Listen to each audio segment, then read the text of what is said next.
I'm Stephanie, and this is Snowdome of the Day. I have two really interesting salt and peppers to share with you today. They are both what we call the television style.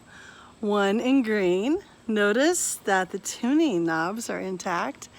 One in blue, same situation. And both of them have space for both salt and pepper. You'll see the directional arrows on the top so that you know which way to slide it. Here's the pepper, here's the salt. I was digging through our box of television style salt and pepper Snowdomes. It's a pretty particular subgroup. And I was intrigued by this set of domes. We bought them separately. They're not a pair. You don't need a pair when you have both salt and pepper contained in the same vessel. But they're both from the Nebraska State Fair. Now that's a little bit confusing given what's on the inside.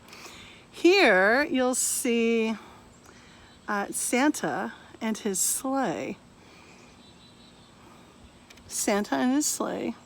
It's probably Rudolph. That makes you think of the Nebraska State Fair, doesn't it? And inside the other one, a happy elf with, I don't know, maybe it's a bag of toys or marbles, a lantern, and a tree. Now, this is part of a series of Snowdomes I'm lifting up that I'm calling Same But Different. You will see that these domes are indeed the same but different. They're both the same style. One's green, one's blue.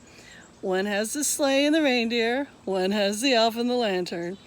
But what I really want you to look at, and I don't know if this will show up right side up or not, we'll see, are these stickers. This is what makes it a souvenir, is this little sticker. It says Nebraska State Fair, in this case, 1964. In this case, 1965. I have so many questions.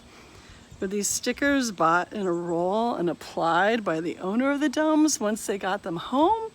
Was there some vendor at the state fair that in 1964 and then 1965 had an assortment of plastic objects that they just slapped stickers on to sell?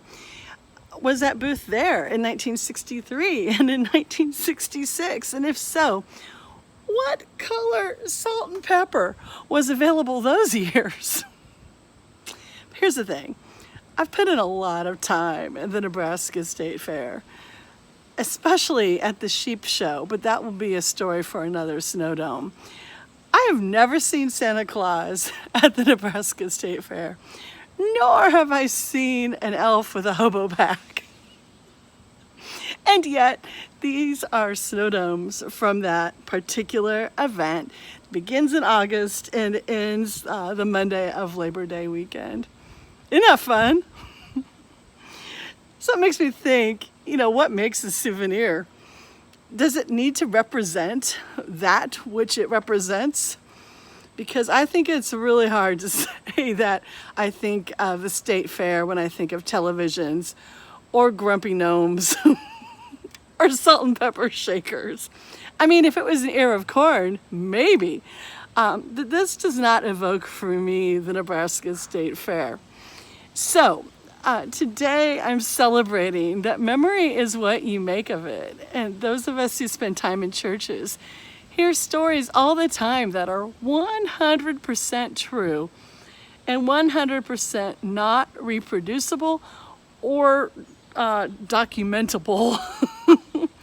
True nonetheless.